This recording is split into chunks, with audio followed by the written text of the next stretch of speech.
Guys, we got to shake it up. I feel like we've been agreeing way too much about what's been going on, and we're talking about the same positions every day. So I'm issuing a challenge. It's a Throwdown Thursday on the Podcast Daily with Bill Landis, Jeremy Birmingham, and me, Austin Ward.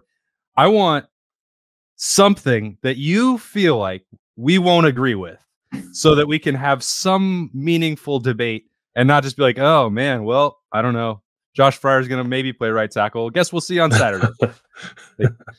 Or Sonny Styles has to be on the field. Yeah, we all agree on that. Let's find something, okay, that we have to just get worked up about and spice it up. Put a little spice in the pepper. You know what I mean, Berm? I do. I know exactly what you mean. And that's why I'm going to tell you that your opinion on Jeremiah Smith is wrong. Whatever it is, it's wrong. Whatever your opinion is. Bill, what did I say about Jeremiah Smith this week? You said that he is going to win the Blitnikoff as a freshman. Basically, I did. I took the brakes off. I threw the wet blanket out into the trash. I'm fully on board. Berm, what are you talking to just me? I'm wrong. You're wrong. No, Jeremiah Smith is going to have the second most receptions on the team in this season, and we're going to do. I mean, this is obviously it's March. We don't need to do bold peas, but you just did.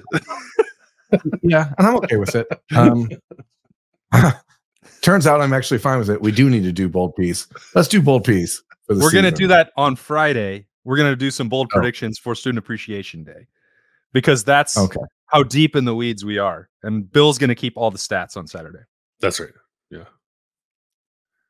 Jeremiah Smith, something that I said was wrong. That's where we're going to begin.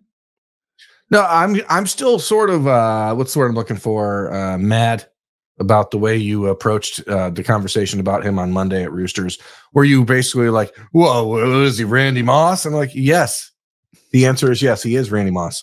So that he's the best receiver prospect in the last 20 years, and I think that we can, for once in a while, be like, hey, you know what? This isn't like. And this is not to knock Michael Jordan in 2016, but this isn't a situation where you look at a guy and you're like, well, someone has to play there. May as well be this guy. Like this is a really different type of person / player / prospect. And I think that every once in a while, it's good to just like let loose of the handbrake and say, let's just go for this ride.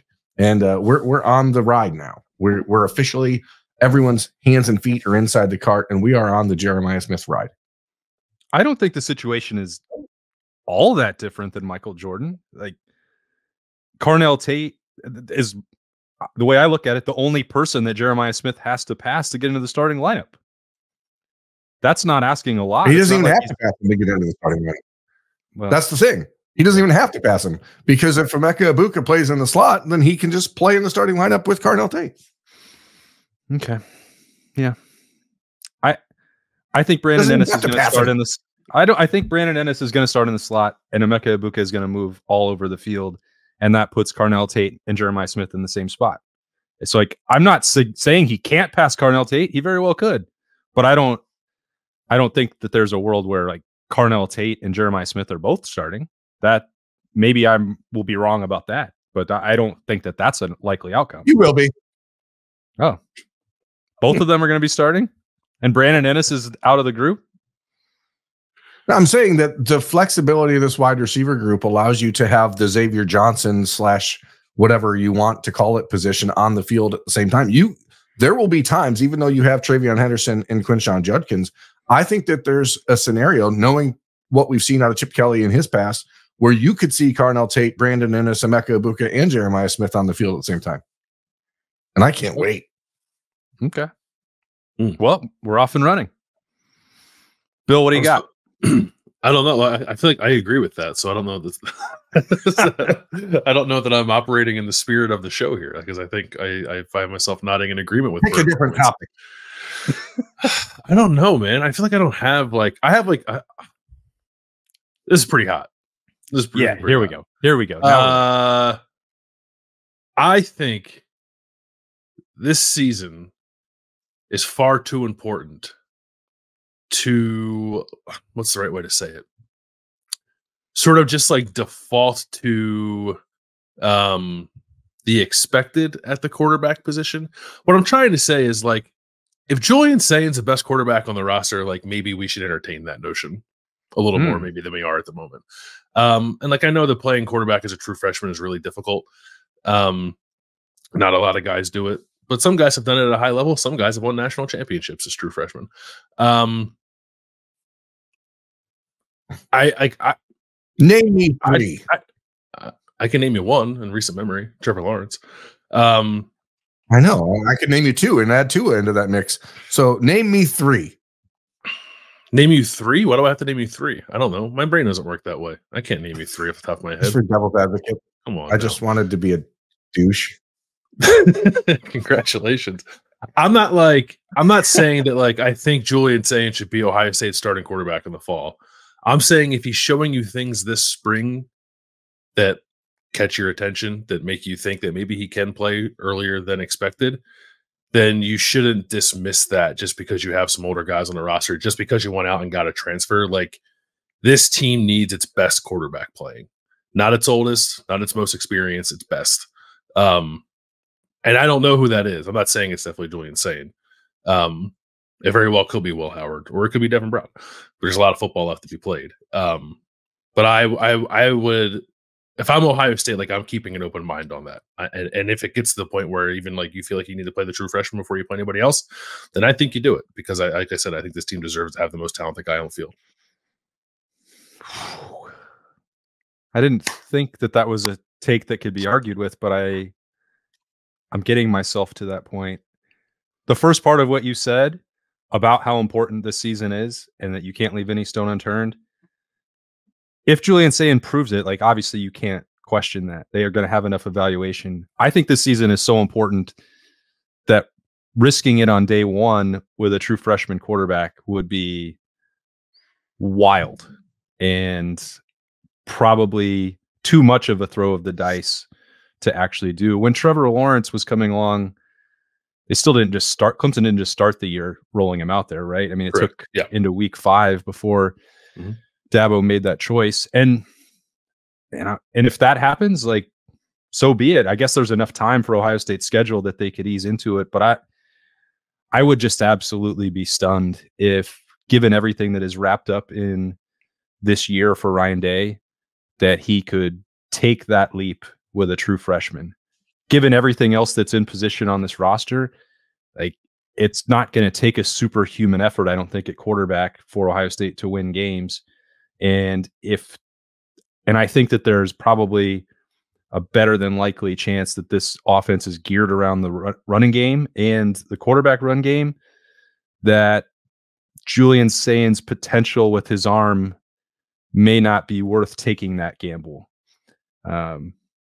I didn't think we would have to consider that at this point, to be honest with you. And it says a lot about Julian Saint and his pedigree and the work he's done through 6 practices so far, that it's even something that we could consider as an option.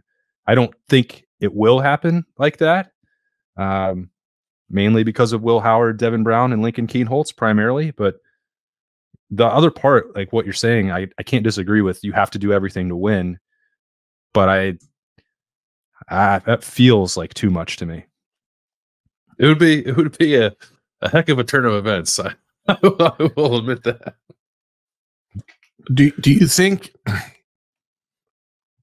I see Julian Saint much more in the mold of Tua Tagovailoa than I do see him in the mold of Trevor Lawrence as far as what his role could be this year? Okay, so if you remember back in 2017, Tua's freshman year, like, it was splitting time, and it was like, well, giving him time throughout the year. Like, is there an argument to be made that you take a look at Julian Saint and Aaron Noland and you watch them very closely and say the best of those two is the backup this year? Because I think that Julian Saint is the most accurate passer on the team.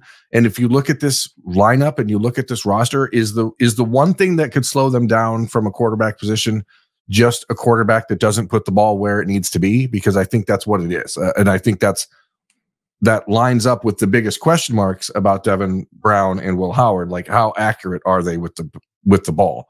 And that is the strength of Julian Saint. And I really think that there's an argument to be made that Bill's correct and that you just let him go out there and be the quarterback. Because if he's the guy that's going to be the best distributor, no, obviously he's 6'1.5", 6'1", maybe.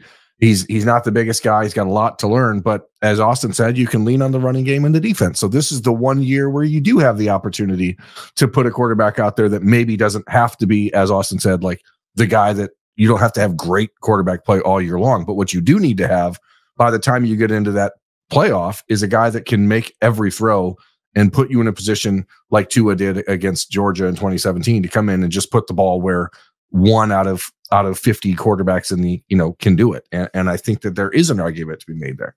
So I'm on Team Bill here. Point Bill. Yeah. Well, I think now we'll see on Saturday. We're going to get our first real glimpse at these guys. And this entire conversation could be moot. But I do think what we've all heard it in the last couple of weeks that the buzz around Sayin and the way he throws the ball is different, and the receivers are responding to that. I've heard it from people directly, like they really like the way he throws the football.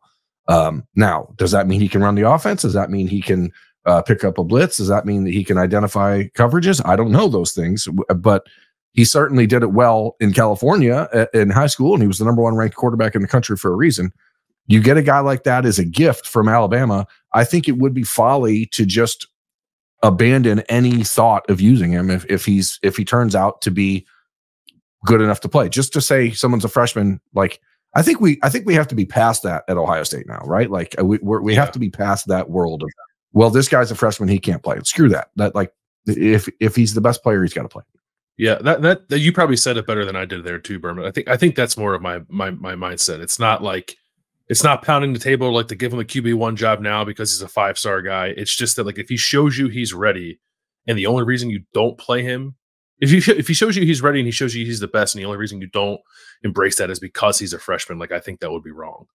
I would understand it because you do have, a pretty experienced quarterback and Will Howard on your roster who's, like, certainly not a bad player. And even Devin Brown has, some experience. But I would really, really question it if like the reason you arrived at anyone other than Julian Sayin to be the starting quarterback is only because of youth. I think that would be the wrong way to go about it. I think nothing that you guys have said is wrong, but there are reasons outside of like pure talent that true freshmen don't play, and that is physical development and the length of the season. For this one in particular, if Ohio State's going to accomplish its goals, like there's physical development that is going to be absolutely required that Julian's saying, like, he can't help it, that's his age. And if Ohio State gets this information, or we see it on Saturday and it's like, whoa, this is legit, this guy's for real, even more than we've heard, then suddenly Ohio State could find itself in a position with no veteran experienced quarterback on its roster at all.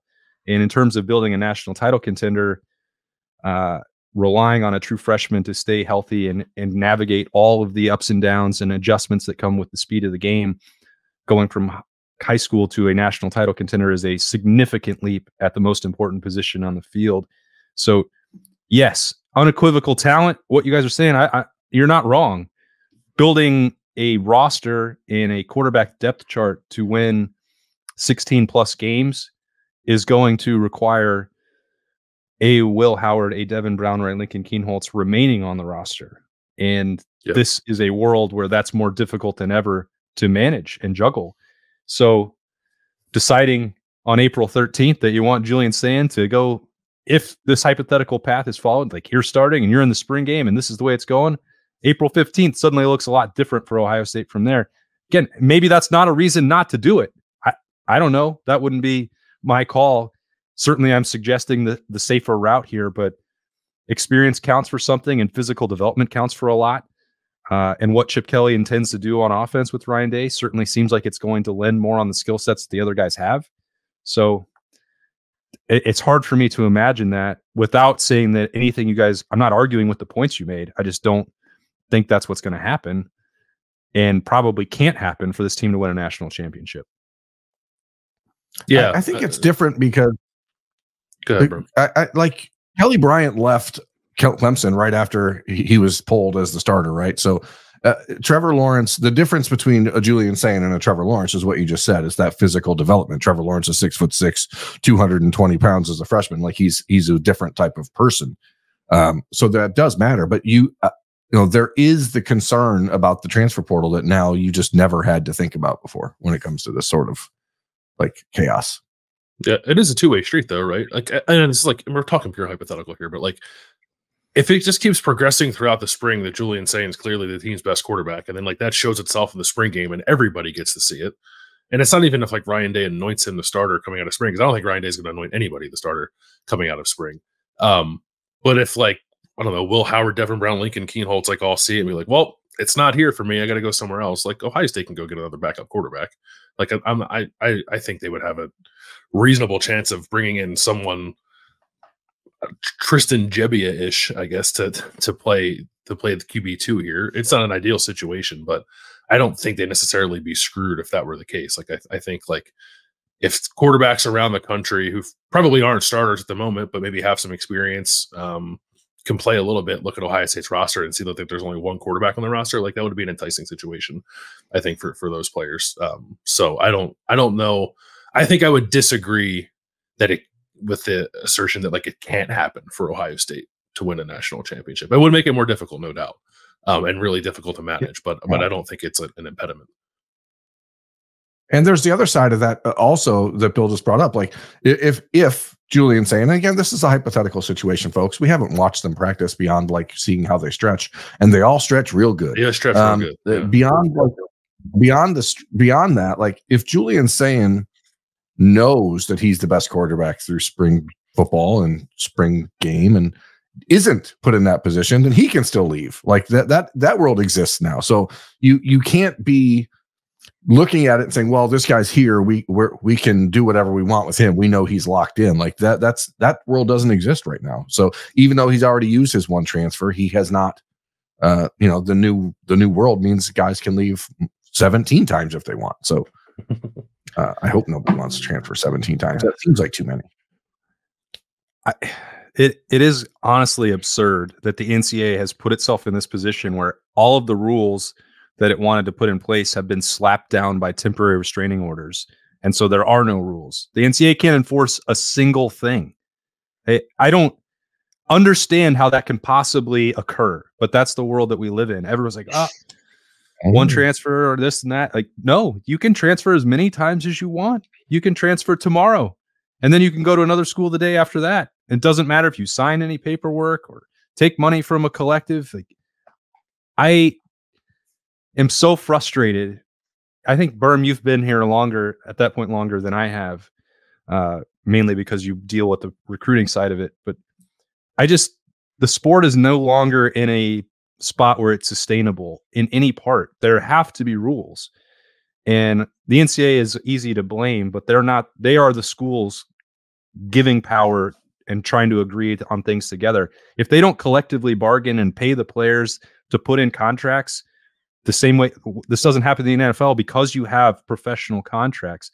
If that doesn't happen for college sports, this can't continue. Like that.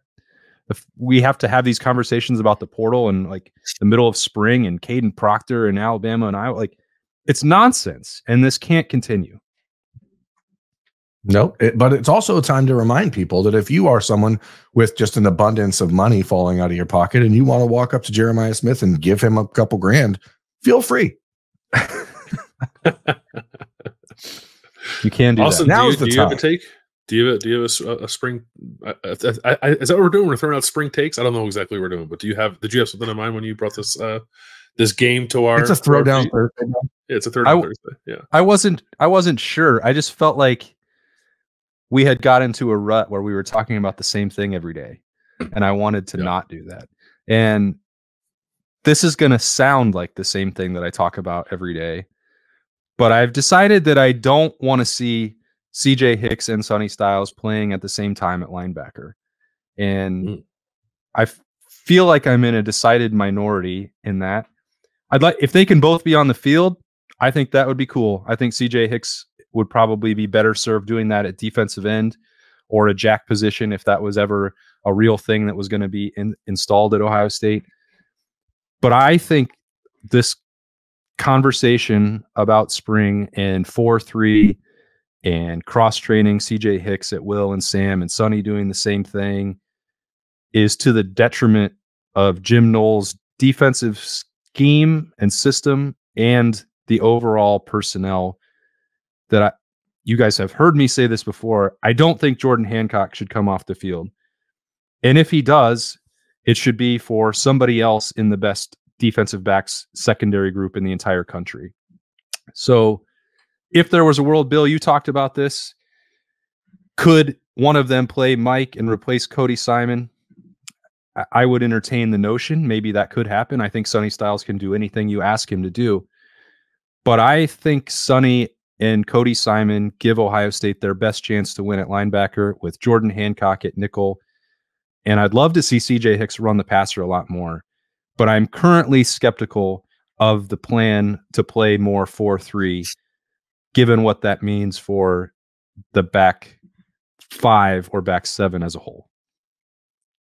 Yeah, I'm kind of with you, I think, actually. I take like any conversation about like schematic alignments in the spring with like a huge grain of salt, I guess. Like it's fun to theorize and like, I don't know, doodle some stuff up and think about what you could do with all the defensive talent that Ohio State has on hand. But like I think when the money's down, they're going to play their best players, and Jordan Hancock is one of them. So unless there's a way to configure it where he is also on the field with those guys that we're talking about, I think I tend to agree with you. I guess the way that you get them all on the field is, I think, to your point, put CJ up closer to the line of scrimmage at times. But I don't think, I'm not fearful of, which is why I don't give a ton of credence to the 4-3 talk, because I'm not fearful of like Jordan Hancock not playing as much as he needs to play. It would be a pretty big example of like, I don't know, misuse of talent if you don't have a guy who's, I don't know, what, your 4th best defender on the field all the time. So I think they will have him out there more often than not, if not all the time, when it matters most. But then that kind of opens up the box again of like, what do you do with all the other guys? I think you got 6 weeks at the start of the season to play around with it, and you got a lot of time to figure that out. I get that part too, and I mentioned that with the quarterbacks and the length of the season. Like, I'm not saying that CJ Hicks does not have a role to play for Ohio State, and maybe I'm even oversimplifying it to just be talking about the starting lineup when this team is probably going to play 22 guys on defense and have enough talented dudes to roll through 22 guys or more. I feel like that would be forcing a slightly smaller round peg into the round hole that Jim Knowles wants to execute here. Like, there's nothing wrong with it. If that's what they play, I think they'll probably still be the best defense in the country. And it doesn't make any sense for me to like spend all that much time thinking about it or bringing it up in this situation, probably because of that. But I don't think Ohio State needs to get into the habit of here is thinking that because they can play 22 guys, that they need to come up with a plan and different packages to use all of them. At the end of the day, as you said, Bill, when the chips are down, you do need to know who your best 11 are and what the best 11 things they can do are and how that applies to winning a national championship. And removing some of the guesswork, I think, is part of coaching. Like, that's why depth charts have always existed. So I don't want CJ Hicks to spend all of his junior year and have all of that athleticism on the bench. I don't think that. I just think that he's better suited towards the line of scrimmage, and that Sonny Styles also can't be someone who's standing on the sideline. Now, I realize that creates another domino tipping over and like playing time for Jack Sawyer or JT Tuimoloau or Kenyatta Jackson or Caden Curry.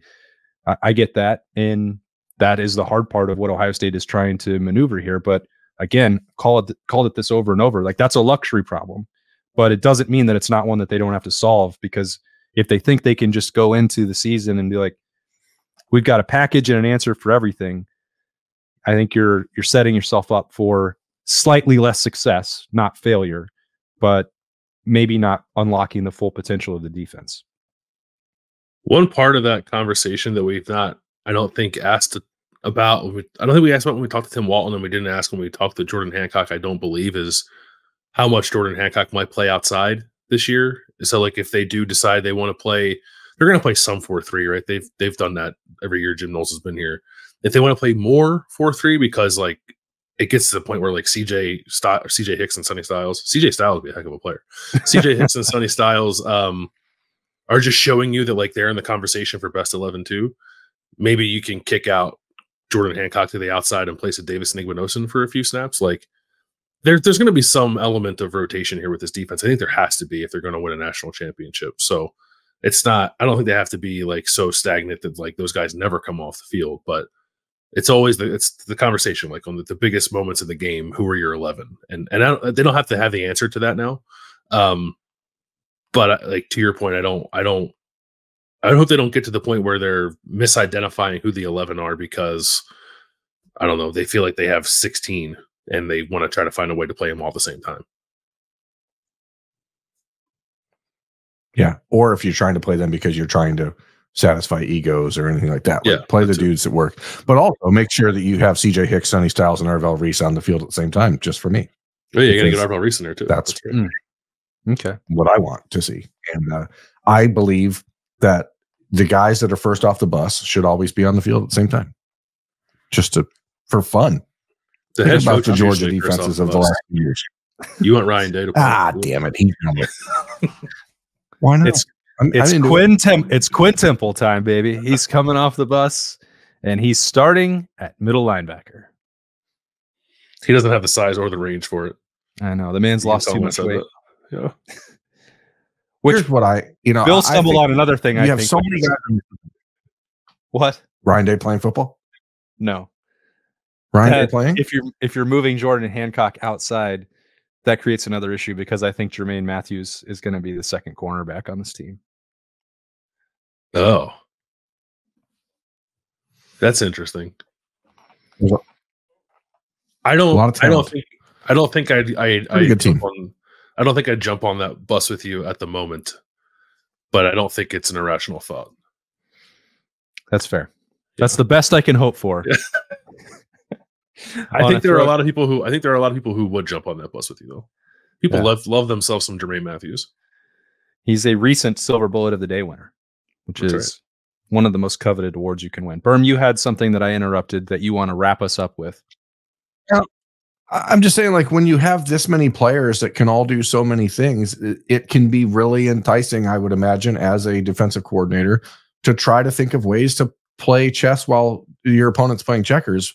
And that's fine, but you're playing football. So, like, go out there and put the best 11 out there, and then let the other guys figure it out. If you aren't good enough to be in that top 11, get better. And if you can't get good enough to be in that top 11, the transfer portal exists, and that's the world we live in now. Like, this is a major transformation for me, because I'm very deep in my feelings. Like, I believe wholeheartedly that, like, culture matters a lot, but, like, we are not in that world anymore, and you cannot try to satisfy egos and play, well, we got to play 18 guys, because if we don't, these guys might leave. Sorry. Like, okay, then leave. Like, Ohio State is going to replace you, and that's the way it should be. And that's the way it's going to be. So this is the world we're in now.